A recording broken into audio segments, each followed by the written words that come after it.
समस्त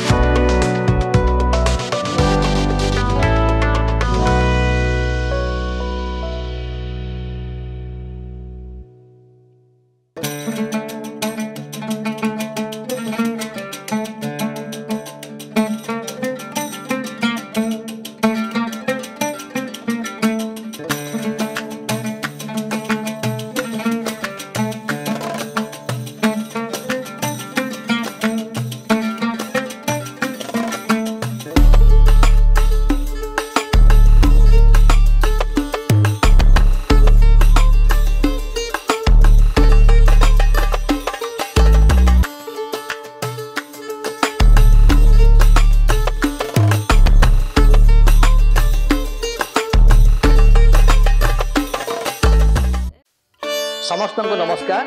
आज संध्यार विशेष कार्यक्रम आपको स्वागत करुच्ची। कार्यक्रम नाटी हूँ प्रदीप जलु था। वास्तव में आम जीवन प्रदीप जलु था या ईश्वर चाहती। आज संध्यार जो प्रसंग आम आलोचना करवा से प्रसंगटी हूँ क्षमा हूँ प्रेमर अंतिम रूप। जो समय आम जन क्षमा करूँ आ भूली जाऊ ता हूँ प्रेमर अंतिम रूप। क्षमा करी भूली जावाटा हूँ वास्तव में आम प्रेम को जन्म दे था। जो क्षमा करी आम भूली न था सेटा क्षमा ही न थाए। आम जीवन में से तिक्तता को से अप्रेम भावता को आम बांधिक रखी था। तेणु आज अल्प समय ध्यान करवा जे क्षमा हूँ प्रेमर अंतिम रूप।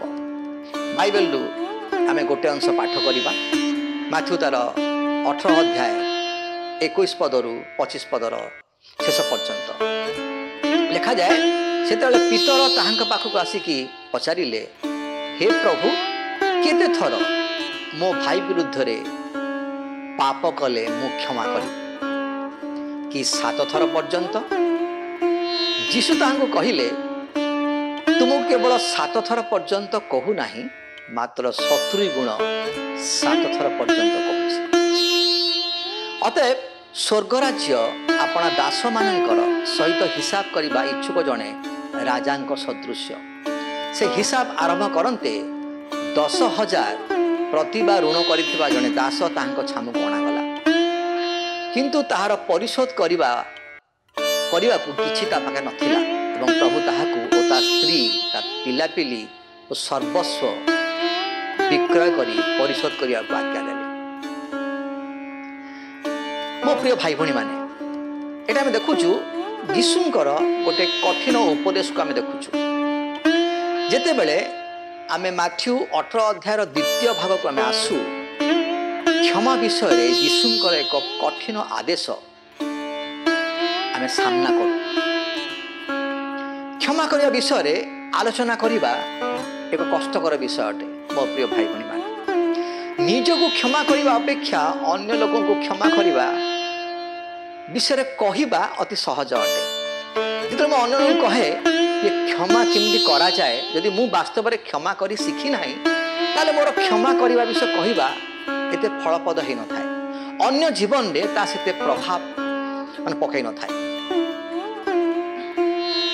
तेणु क्षमा करने विषय आलोचना करवा एक कष्टकर विषय अटे। निजको क्षमा करवा अपेक्षा अन्य लोक आम किपरि क्षमा करने आवश्यक ता अन्य लोक कहवा तेणु सहज होता है। तेणु ईश्वर कहते आम शत्रु मान आम क्षमा कर शिखा। ईश्वर इच्छा हूँ जे आम शत्रु मान क्षमा करवा। सबुठु कठिन विषय सेटा कई जन कहती जे विरक्ति हूँ विष पीवा पर। जो आम जन विरुद्ध में विरक्ति भाव प्रकाश करूँ आम विष पान कर विष पी था कहीं एक तिक्तता। तेणु प्रभु चाहती जे आम जीवन संपूर्ण क्रोध तिक्तता एवं दुष्टता आम जीवन आम दूर करवा। यह दूर करने द्वारा आम अन्यर जो मंगल ता नुह आम जीवन मध्य आनंदित हम। आम जीवन में से तिक्त भाव आ तेणु अनेक समय कौन हुए ना क्षमताहीन आमको दुखर कारागार मध्य बांधि रखे आम आम प्राण गभीर बोझग्रस्त हो जाऊ भारग्रस्त हो जाऊ क्षमताहीन आमर आध्यात्मिक जीवन रे एक रक्त शोषुवा लिक परी हो जाए जो लिक आम जीवन रु रक्त को शोषे आते मु किपरि क्षमा करि पारिबि मु किपरि जन को क्षमा करि पारिबि से विषय रे मु चिंता करि पारे नै यह मो पई बहुत कठिन कर विषय हो जाए और रहस्य होची जा आम सुसमाचार रे अछि ईश्वर आम भीतर थिबा से अयोग्यता को से कौन कले देखिले नहीं मात्र आमर अयोग्यता सत्वे सी आमको क्षमा कले आम प्रथमे ताहा देखिबा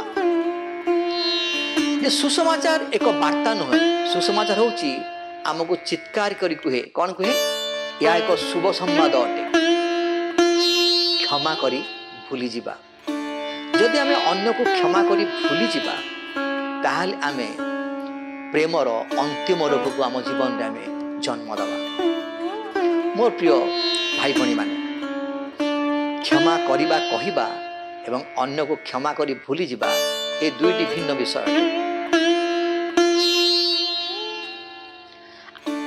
तेणु प्रभु चाहती आमे अन्य को क्षमा करी शिखिबा अन्य को क्षमा करी शिखिबा जो पापपूर्ण स्वभाव आम जीवन में थिला प्रभु ताकू देखिलेनी से हमको क्षमा कले से क्षमार गुण रे आम अन्य को क्षमा करबा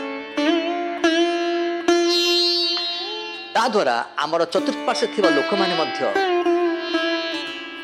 से प्रेमर पूर्णता रे बांधी ही जिवे जदि मो भाई मो विरुद्ध रे कोनोसी पाप करिछि बा भूल काम करिछि मु ताकू दे क्षमा करि पारिबिनी ताले मु से विष को मु पान करुछि प्रत्येक दिन से तिक्ततार विष मो जीवन रे रोची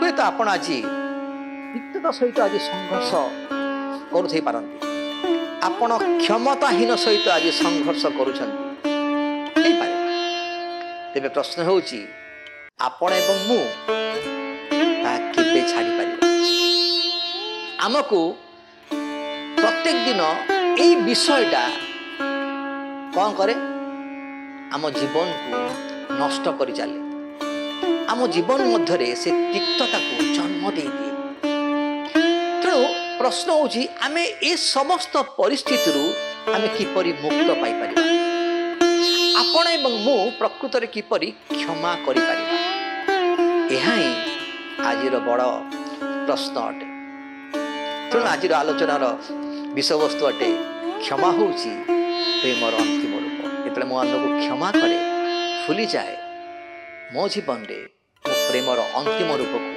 जन्म दे तेबे मु किपरि क्षमा करि पारिबी वर्तमान से प्रश्न आमे मैथ्यू द्वारा 18 अध्याय देखिबा मु किपरि क्षमा करिबी मु केते थर क्षमा करिबी मु केते परिमाण रे क्षमा करिबी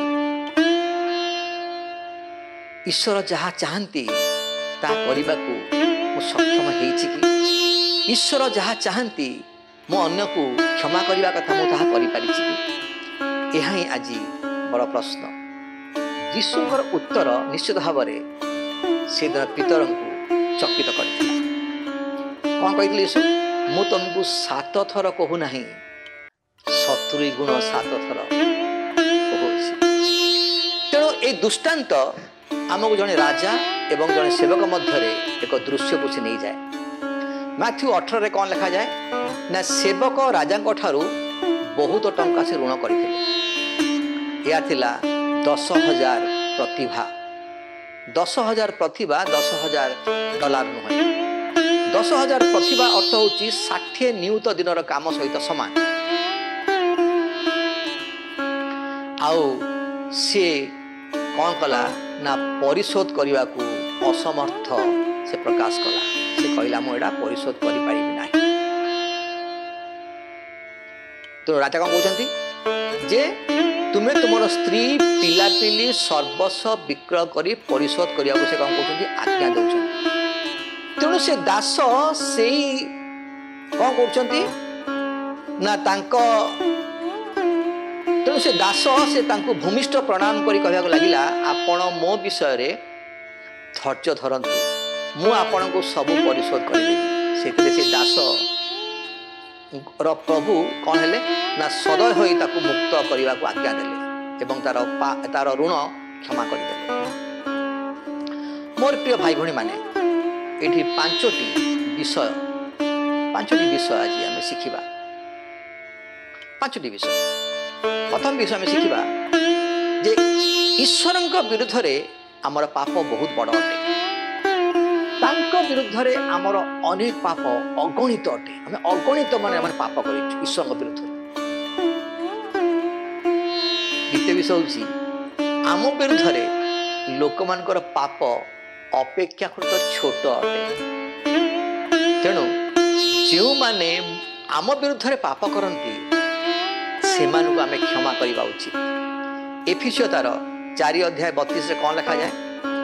ଆଉ ପରସ୍ପର ପ୍ରତି ସଦୟ ହୁଅ, କୋମଳ ହୃଦୟ ହୁଅ, ପୁଣି ଈଶ୍ୱର ଖ୍ରୀଷ୍ଟଙ୍କ ଠାରେ ତୁମମାନଙ୍କ ଯେପରି କ୍ଷମା କଲେ ସେହିପରି ପରସ୍ପରକୁ କ୍ଷମା କର। ଈଶ୍ୱର ଖ୍ରୀଷ୍ଟଙ୍କ ଠାରେ ତୁମମାନଙ୍କୁ ଯେପରି କ୍ଷମା କଲେ ତୁମେମାନେ ସେହିପରି ପରସ୍ପରକୁ କ୍ଷମା କର।